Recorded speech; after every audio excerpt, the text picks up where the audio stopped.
Hello viewers, welcome to today's episode. In today's show, we are going to be talking about the depth of betrayal, depth and the length at which people go to betray the ones that they lost. So stay tuned as we peel back this dance of death.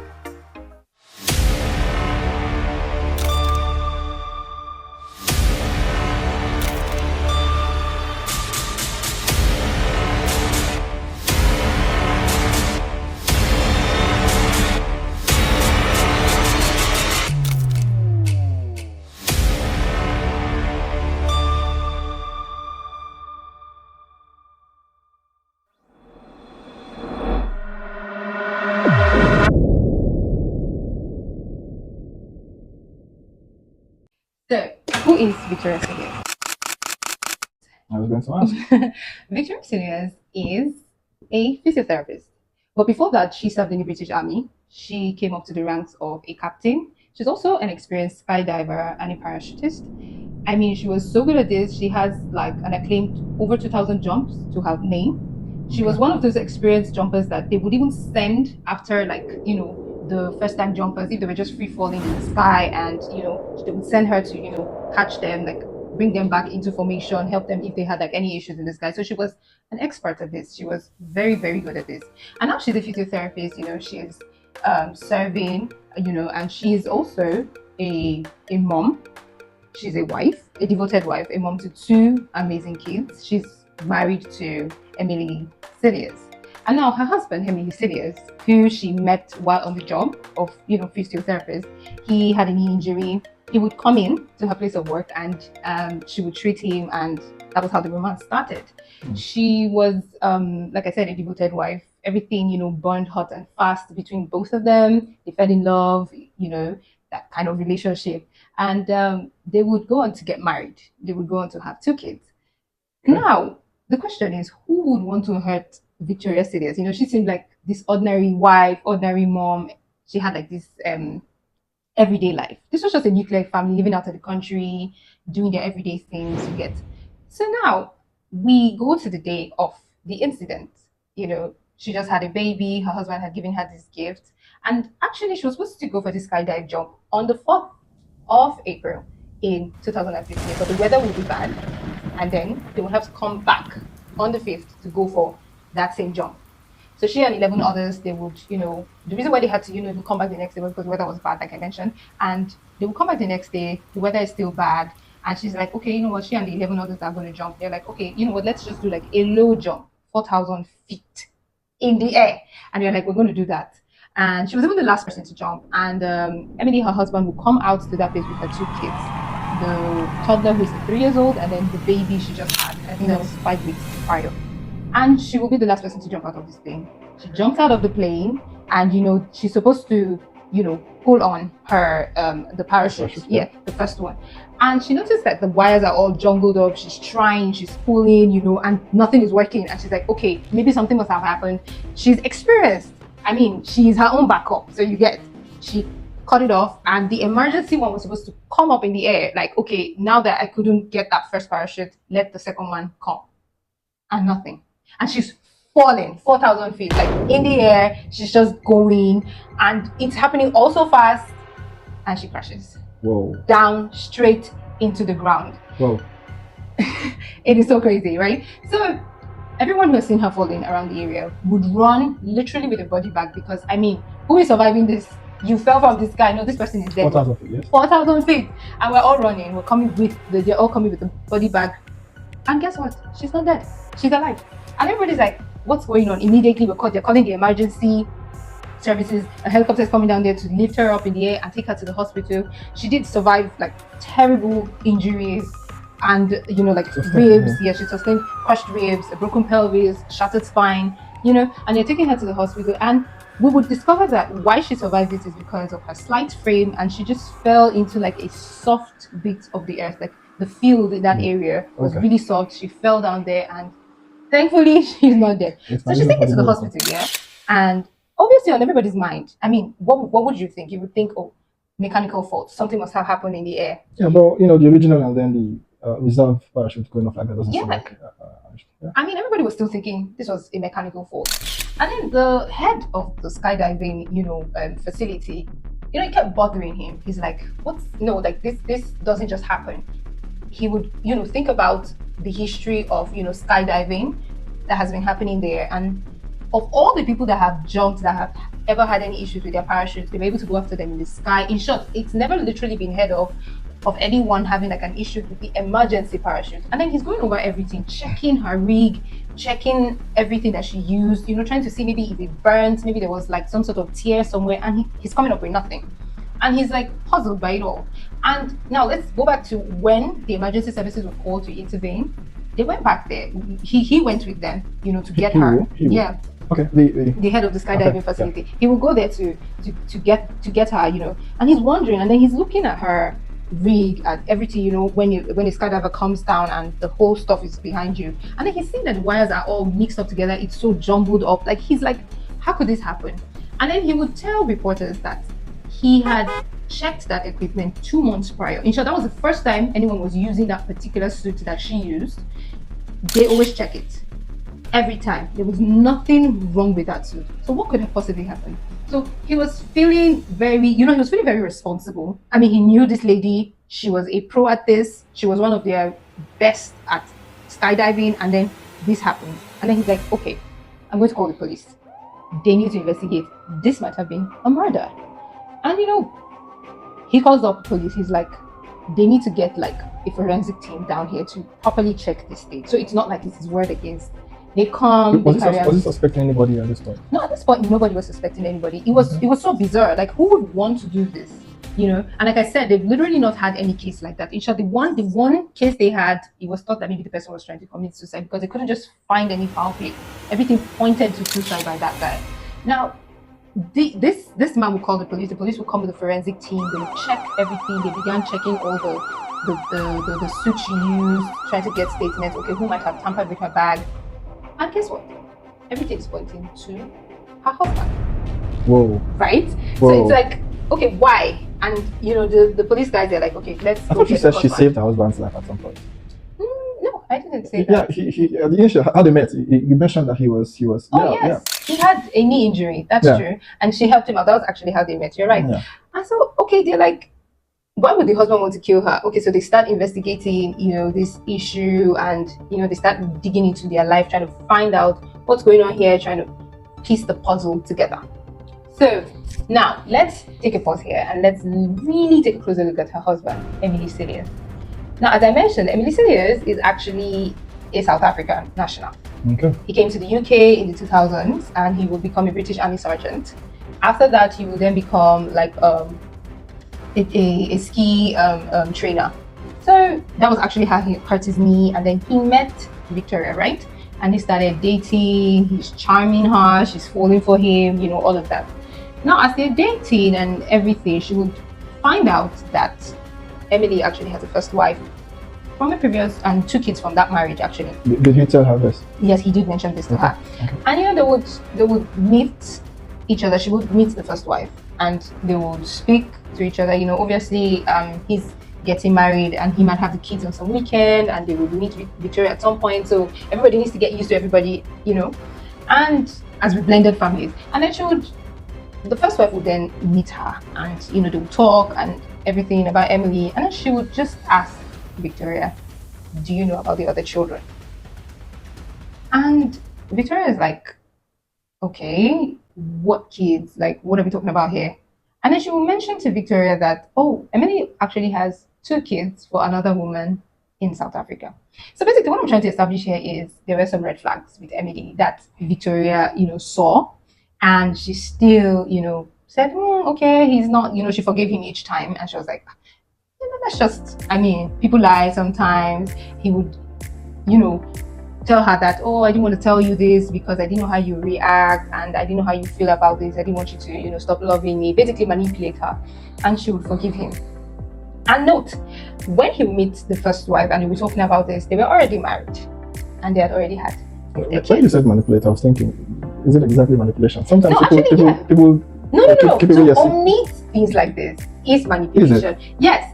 And Victoria will go on to explain that their relationship was one where he would manipulate her, into doing what he wanted. Okay. He had to have, what he wants. And Now, the reason why I'm even trying to set a backdrop to Emily is so we can see the kind of person he is. You get? So now they're married, they have 2 kids, and she's finding out that he has other children for another woman in South Africa. Now, this woman in South Africa had already met his first wife. So we're just going to touch on that story a bit. Now, because we're trying to establish what kind of man he was, right? So Emily would come to the UK in 2000s. Now, before that, Emily we're going to throw back to when he was 17, 16 years old, right? In South Africa. That's Emile, yes? Yes, Emile, yes. Okay. He was in South Africa. He was working for his dad's construction company. Apparently, his first girlfriend, who, they have 2 kids together, would describe him as someone who was, who had to have the latest things, the latest gadgets. He had to have his way, wouldn't take no for an answer. He was that kind of guy. So he would then decide, I want to date. At 17, he would go for his girlfriend, who was 13 years old at the time, right? She was basically a kid. She would go for his girlfriend, who was 13 years old at the time, and they would start dating. And take note, this became a sexual relationship. Oh, okay. Right? Okay. It blows my mind. Yeah, it because says a lot about him. Exactly. Now she's 16 years old and they're having their first kid. This is At 16? Yes, she has a first kid for him. Right? And after this, shortly after that, they would also have a second kid. So she has 2 kids for him. Now, this is now happening in Africa. It's South Africa. South Africa, yeah. So it's okay. Of course, it happens in Africa. And, well, that's another thing we'll talk about another time. So, anyways, he would then decide that he's going to the UK for a work, thingy that he wants to go and do. He goes to the UK on a work visa. He's saying that he wants to go and work. And it never occurred to his girlfriend in South Africa that he would not be coming back. Okay. Right? So he leaves South Africa, he goes to the UK, and he doesn't come back. And so she's there, and he even promised her that when he gets back, they'll become a real family, like they'll get married, they'll be dad and mom, will raise the kids together. And she has no reason to doubt him, of course. He's young, she describes him as, handsome, all the girls really like him. He has piercing green eyes, he was charming, that sort of thing. So he goes to the UK, doesn't return, and his mom will break the news to her that he's not returning. And then she's like heartbroken. Years later, she fulfills her dream of going to the UK with her kids, and when your youngest is 6 years old, she will demand that, I want to meet my dad. So she tracks him down. This will be his first girlfriend, tracking Emily down. Your kids want to meet you, they want to get to know you. And Emily will be like, okay, he comes, he will meet her, and he'll be like, I'm so sorry, I didn't want to leave, I wanted to come back, but his visa was expiring, and guess what? He had to get married. Oh, that's a good reason though, if it's true. No, listen, you're not getting the whole picture. He's married to this other woman I know in that. the UK. Yeah, I know he gets that. to the UK, he gets married, and has 2 kids. But he's telling his former girlfriend that the reason he got married to this new one is because his visa got expired. But he already has 2 kids for this woman now. Do you understand? Well, he has to show that he's married to her. No, you're coming for him. Okay. No, listen to this. That's fine, let me hear this No, out. wait. So he has 2 kids for this woman, and she's like, okay, you never called, you never, But like I said, he's charming, manipulative, and somehow they rekindle their old love, and he's like, they're even on the verge of divorce. Now he's divorcing her. They just married because of the whole visa thing, and they have to keep it together. He doesn't even want her anymore, and she's like, okay, no problem. They start dating, everything like it was before. And then one day he goes off to work. He leaves his phone in her home. So she picks up the phone. Now this is his girlfriend from South Africa. She's in the UK now. She picks up the phone, and she sees this call coming in. So she answers, and she realizes this is the first wife he's supposed to be divorcing. And they speak on the phone, and then she realizes she was lied to. He's not divorcing her. They're still married. In short, she doesn't even know about her. The one in the UK doesn't know about the one from South Africa. Okay. So the 2 women agree to meet each other. They talk this out. They're like, this is it. This guy is like this. And they're like, okay, we're going to confront him. And his girlfriend from the UK would describe this moment with him as... I'm wondering, right? Yeah. Was it out of curiosity that she took his call? His phone was left in the house. It could Yeah, be his like, boss, it could be anybody. Why Yeah, did she take the call? exactly. It could be his boss. Exactly why she should even pick up the call. Okay. Like, if it's your boss, sorry, he forgot his phone at home. Let me even call for my guy. You understand? Okay. And then she's like, two of them decide to confront him. And he comes home. And she describes this moment as if looks could kill. Like he was staring daggers at both of them. Like, okay, like, oh, I see what two of you are doing. Like you're trying to box me in, right? And she's like, they're asking him questions. What's going on? Who is she? What's going on? I thought you said you were divorcing. And she's like, in that moment, he just decides, oh, he didn't even look like he did anything wrong. He's just like, okay, you found out, okay. And then he's just deciding that he's going to pick who he's going to stay with. And then he picks the girlfriend from South Africa. But she's like, no, I'm done with you. I don't want anything to do with So you. did he make a decision and say it out loud to both of them? Literally, like right on the spot. So Okay. she's like, I don't want to have anything to do with you. Like, this is not the situation I even want. Like, you're a liar and things like that. And she leaves. She cuts all communication from him and just leaves and doesn't contact him any further. So now that we set this backdrop to who Emily is, and this was how the first wife would then find out about, his previous girlfriend in South Africa.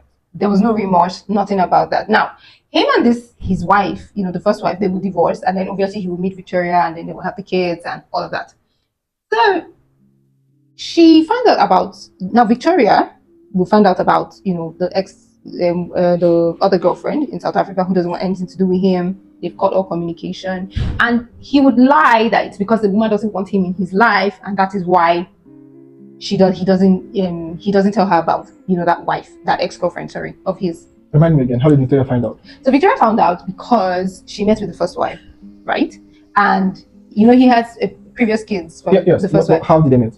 So Emily would organize for two of them to meet. Since two of them are married now, his other kids are going to be coming to the house since they have shared custody. So as with blended families, Okay. they'll try to get to know each other.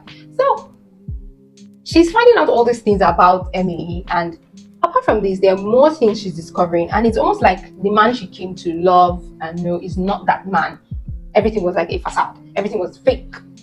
First things, she will discover that Emily has like a serious money problem. Like, bro, the guy spends money. Like, he has to have the latest gadget. He has to have the latest skiing equipment. It doesn't matter that he has kids to feed for, kids to tend to. He just had to have what he has to have. He would lie that, his wages were mixed up. He would blow through their savings. He would take money out of her own account. As with a lot of couples, they would have a joint account. Yeah. And he had access to this money. And then she started discovering that it seems this guy doesn't know how to, keep money. He doesn't know how to take care of money. We're having kids and, 2 children. I don't know if they probably thought they were going to have more in the future. And what's going to happen, things like that. And that's one concern. The second concern she would have is that he's, okay, picture this. They have kids at home, right? And Victoria, she's looking for ways to cut costs, to save money. They have a family friend who has a young daughter of 16 years old, their neighbor. And she'll be like, okay, please, can you help me, come and take care of my kids? Come and babysit for me, and just like a way to cut costs, 16-year-old, yeah. And for some reason, after a while that this 16-year-old girl will be babysitting for them, the mother of this girl will call Victoria aside and, I found some disturbing messages on my daughter's phone. And apparently they were from her husband. And obviously Victoria was in denial. No, her husband wouldn't do that and stuff like that. And even when Emily would be confronted with things like this, he'd be like, no, it's not like he outrightly came out to say anything, but all the text messages were suggestive. Okay. Oh, you look nice today. I love what you were wearing. Why would you even be telling a 16-year-old kid that? So that's another red First flag. question I was going to ask was, how did they let a 16-year-old to work? No, in the Western, in Western countries, they would allow like family friends to babysit for you. You could even give them like a stipend. So it's not like an official work kind of thing. How you just babysit for your neighbor, that kind of thing. You're out of school, you're looking to make just some money on the side before you go to college. So those kind of things can happen. And, so this is another red flag, right? Yes. So that means he's, not faithful. And all of this will lead her to discover several emails on their family computer at home, where he's receiving text messages from different sort of websites that he's receiving emails from websites that have to do with like prostitution, escort services, things like that. And as well. Now this is the part that actually gets me, because this is their family computer at home. His children have access to this thing. Anybody has access to like a family computer, and those things are out there in the open. So this is where he's spending some of that money on different women, escorts, prostitutes, like, stuff like that. And she's like heartbroken by all of this. But it's like with abuse victims, like emotionally abused victims, they wouldn't leave. She felt trapped. Oh, he's going to change. And he would apologize. He would swear heaven and earth that no, he's not going to do it again. This, that. She'll forgive him, right? She'll take him back. And then he'll still go and do the same thing.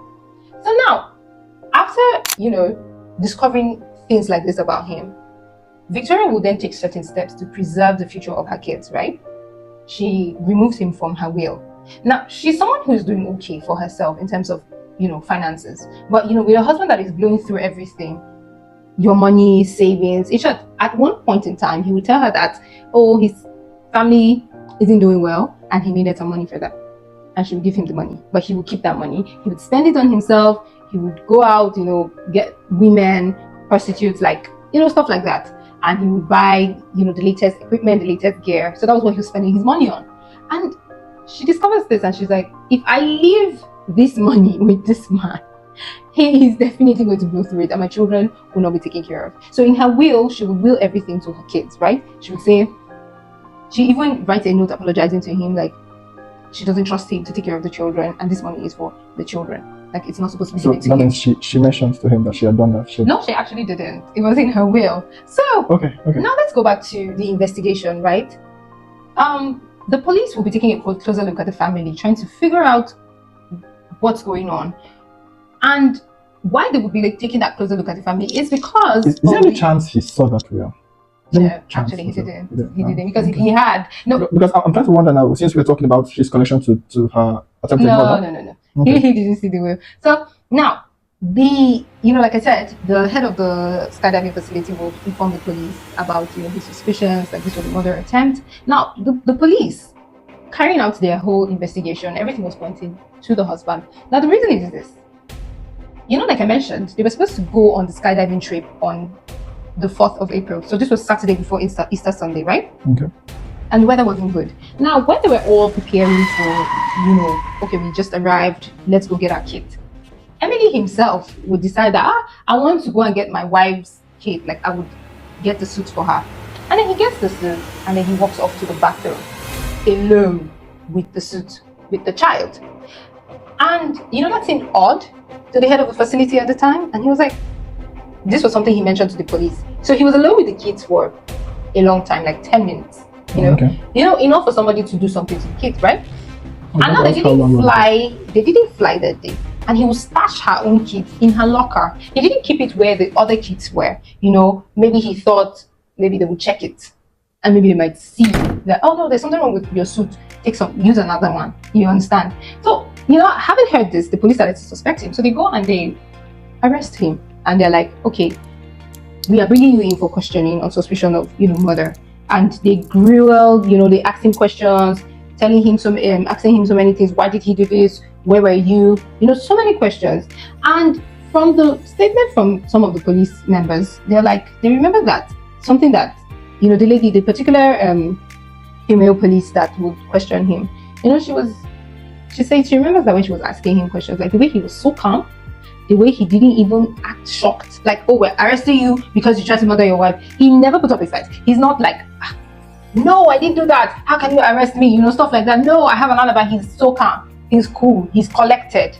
And she was like, this person is a sociopath. This person is a narcissist. And in short, at the end of questioning him for 6 hours, he's not even bothered. Why he was angry with them was they arrested him in front of his subordinates. Not because, oh, I have an injured wife at home, they will be arresting him just some weeks, some days after, the wife is recovering from the fall. So she's in a body brace. She's hurting all over. The wounds were very serious. You understand? And then she's just, the female police officer is just like, this person is a selfish person. Like, you're only thinking about yourself in all of this. You're not thinking about your wife, your children. He's just thinking about himself. And she's like, this person is a psychopath. This person is a sociopath. And we need to really look into this guy. This man is definitely guilty. Now, they will carry on. The police would really take a closer look at the family. And one of the key things, that brought evidence, that made them even, because they were able to arrest him, some several months. It took, I think, maybe 18 months after to arrest him because they were building like this huge case against him. So arrest him. Yes, it took them that much long to try establish, him. yes, Okay. to take him to court. They had to establish, that he was guilty. They had to sort through all the data. Now, they will mention that his phone was where they found out everything.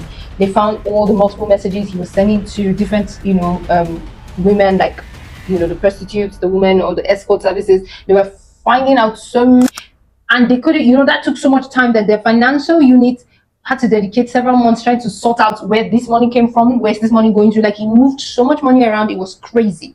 He was owing his wife so much. Like, at some point, he would owe her £6,000, £19,000, £25,000. Like, it was so much money. Now, what really, nailed the coffin in this case is that Emile took out, he added his wife to his life insurance policy. So, that's usually like the, like the red flag, like, oh, why did you do that? Like, did you know she was going to die? It made them start looking into him. They started noticing. And another thing was, they started noticing that apart from the fact that he was, with several women, prostitutes and such, amongst these women were his ex-wife. Apparently, they were still in a relationship together. The first wife he married here in UK. Oh, okay. So the one who pointed Emily to the South African yes, woman. They were still in a relationship together. And guess what? He had another girlfriend. Now, this girlfriend is an Australian skydiver. And I think she was, working in that same, facility with Victoria. And there were some incriminating text messages he sent to her, telling her, I can do anything for you. He even mentions the time that from April, there's nothing I won't do, to be with you. I can do anything. He will go to any length, and that, just cast him in such suspicions, like, it was so obvious, like, oh no, you definitely did it. No, you did it. Okay, so now, the police now, they're telling the wife that we've arrested your husband, this is what's going on and stuff like that.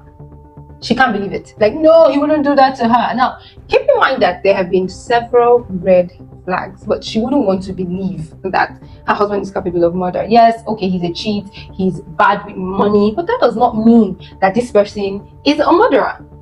She's, at home recovering. She doesn't even understand why, after they've arrested him, they couldn't let him come home.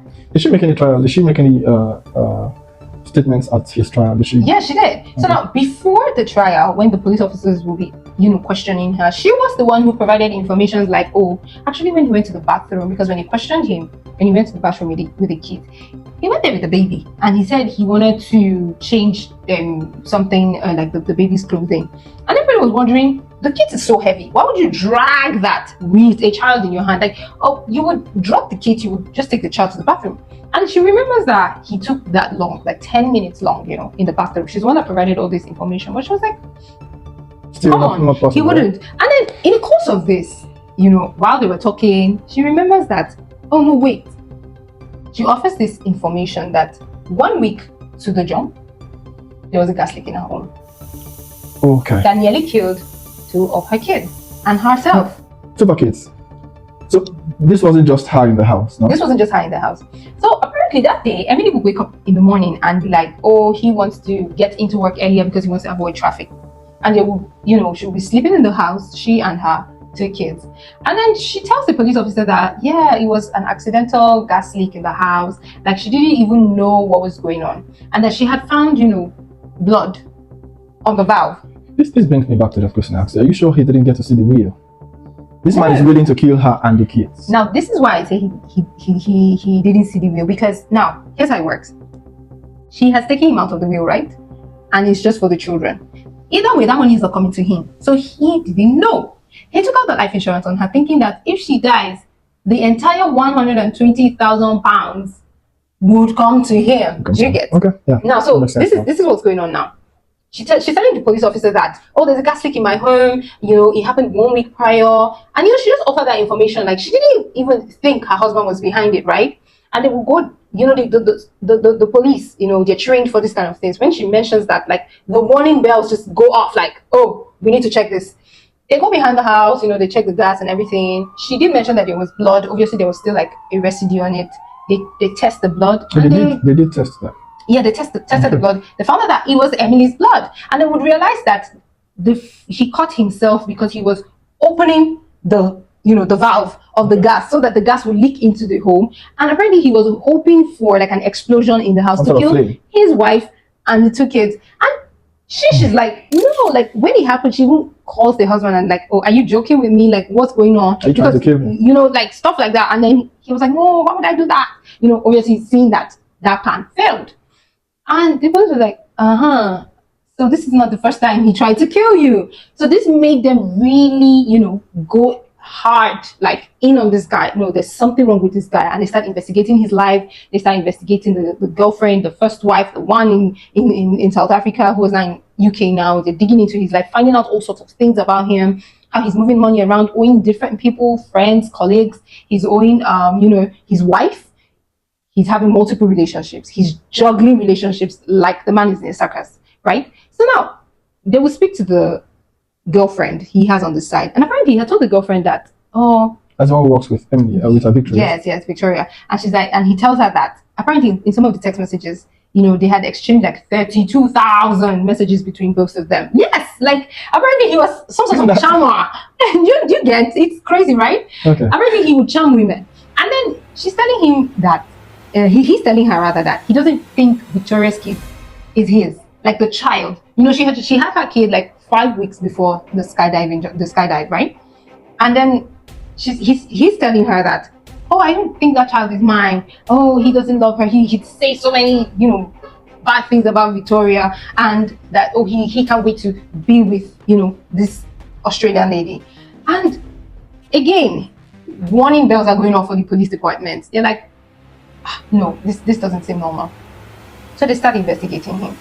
And finally, they're able to take this case to court, where it's established that Emily is a cold-blooded killer. Like, this is someone who would kill for what he wants. He's not someone that takes no for an answer. He has to have it. No matter the lines he has to cross, no matter what he has to do to get it, he can drain the savings of his wife's bank account. He can kill her just to get his hands on that money. So apparently what he wanted to do was kill Victoria and take the life insurance money. But little did he know that he was caught from the wheel. There's no way that money would have been his.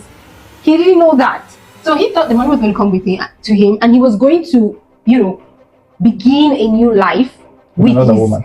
Girlfriend. And I wonder what would have happened to his kids, because this is crazy. Apparently he doesn't care for them, because if he can kill them, try to kill them in that gas leak, then he doesn't, of course he doesn't care. Care for them. Now, here's the thing. In the, at the time of the trial, when you go to the court, obviously Victoria is someone who still believes that, okay, yes, he's not the most perfect man, but murder, no. And, there's some reports that she would even try to, beg, sort of, or I think there's something called like a victim statement, where she would try to ask for a lenient sentence for him, and she didn't believe it. Like, why would he kill me? Like, I mean, why? He's my husband, we're married, we have 2 kids together. No, there's no way. She doesn't believe it, right? Even at the time of the sentencing, when she was asked, she went for some shows, she gave some of her accounts to some reporters, and she's like, no, like so many people around her telling her what she should do, what she should know, but she was his wife. I mean, obviously she knows him better. There's no way. And everybody's like, honey, you can see the signs, you understand? So, and I don't blame her. We see this happen a lot with Stockholm syndrome is a thing. Exactly. We see this happen a lot with abuse victims. They can't leave their captors. She's so tied to him, and she doesn't think she can. She thinks this is her lot in life. This is her husband. These are the sacrifices you have to make for your home, for the ones you love. That's what she has to do. So, she's taking that. But then this happens, and then Emily is discovered for the manipulator that he is, the dark, wicked person that he literally is. Take me to the end. Was he sentenced? Of course he was. All the evidence was pointing to him. The life insurance, you messed with the kids. There were evidences that were pointing to him, and he was sentenced to life imprisonment. That's something. With a minimum of, he won't be able to, ask for parole. With a minimum of 18 years. He has to serve 18 years in prison first before he can, ask for parole. So Now, despite all of this happening, Victoria's life was literally derailed by this man. People would say that it's so important when you're making the choice in a life partner because it can completely change like the trajectory of your life. It's the most important decision most times. Exactly. So I agree. And, Victoria admits that after the sentencing, a few weeks after, she's still in contact with him, trying to like ask him what's going on. Like she even plans like so many questions she's going to ask him in prison. Did you really do it? Did you really do this to me? She doesn't want to believe it, right? She looking back now, she's saying that, she says that he was still trying to manipulate her, still trying to wrap her around his finger. This is before or after his he's been sentenced. Yes, he's in prison now. Okay. She's still like, I can't believe it, and I can't even imagine the kind of time she must have had. The media would have been circulating around this story. She even reportedly got a lot of hate mail, and people were like, sending her a lot of hate mail because I think a lot of people knew that she probably asked for a lenient sentence for him. So anyways, she's asking him all this question. Did you really mean it? Did you try to hurt me? Did you try to kill me? Things like that. And he's like, still trying to like manipulate her, telling her that you're the only one I have. Even trying to like tell her that, oh, you're the only one I have now in here. No, it's not true. This and that. And she's like, oh my God. And she goes home, she's reflecting on it all, and it hits her. This man is a pathological liar. This guy is selfish. This guy only cares about himself. And he tried to kill me and our children. And he didn't try once. He tried twice. And if the police had not caught on to it, what could have happened, right? So after this, she's like, I'm done. I'm going to get a divorce from you. I was going to ask what she did. Post-traumatic post-traumatic issues. Yeah. She tried to get a divorce from him. Okay. But he refused. He said no. What he wants to discuss is, does the marriage still have, any way forward? Can we still be together? He's still trying to talk about the viability of the marriage. Did she meet someone while she was trying to divorce him? Was it like she had met Later someone? on, she did. Yes, she would meet someone. So after all of this, because she's like, when he comes out from jail, she hopes to divorce him and he will get deported. He will get deported and go back to South Africa. She really, one thing I've discovered is I think Victoria is really like such a sweet soul. She's so forgiving because when she was asked in some interviews if did you tell your children about their father, she's like, her children are still young to understand so many things that are going on right now, but she'll tell them that he did try to hurt mommy and that's why daddy had to go away. So she doesn't fully, because she says that after the trial, the sentencing, and she just wanted to be done with him. She wanted to throw away all his things out of the house. Like she didn't want any reminders of the man in her house. But then, she thought about it that she was going to keep some few things for her children. I mean, she's not ready to face that yet, but she still recognizes that he's their dad and they have a right to, still know him. And I think she's a forgiving person. She's a sweet soul. But obviously, he's not going to have the same access to her as, she did before. And she beautifully said that she's in a relationship now with someone who is, older. He doesn't have kids, and she has kids, and the two of them are happy together. Everything is going on well. And you know what? I'm truly happy for her that this ended so beautifully. She survived this. I mean, she did go on to write a book about this, and she survived, and she's a survivor. And it's so crazy how people that you think love you would commit such a heinous crime against you. Like, it's crazy. They seem like an everyday couple. And so when people will be asked, when the police were trying to get witness statements, witness testimonies, concerning, the person of this man, they said he was quiet. He didn't speak much to people, and nobody really knew him like that. They seemed so normal. Oh, that's even a red flag. Being too quiet, being no, like there was nothing that pointed. Yes, sometimes it is, but nothing pointed to the fact that this guy is capable, exactly, of things like this. And it's crazy. It is wild, right? Yes. Okay. So, do we know this man, the man she's marrying? No. She keeps this under wraps, and I think that's beautiful. Let her just, because I'm just remembering something now about the wife in the one that came from South Africa, and I think it's a good thing that she's Victoria is keeping this man under wraps. Emily apparently still tried to contact her. That's why she blocked all access to him. He will track her down on Facebook. He will track her, like if she's involved with any man, he will track down the man on Facebook, and message her about it, So Emily was her kind of guy. He had to have her. He wanted her. Do you get? So she blocked all access to him, even the kids. He doesn't see the kids because she went on to remarry and have other kids for another man. So I'm just happy that all of the women actually made it out of this, and I'm happy for Victoria. She's alive, she's doing well. And to you, our viewers, what would you do if you were in a situation like this, where the person that you love, the person that you trust the most, put your life in danger, try to kill you and your children or your loved ones? Let us know in the comment section. So, and with that, we have come to the end of today's episode on A Dance with Death. So if you like this episode, please leave a like, a comment, subscribe to the channel, and until we come your way again. Ciao.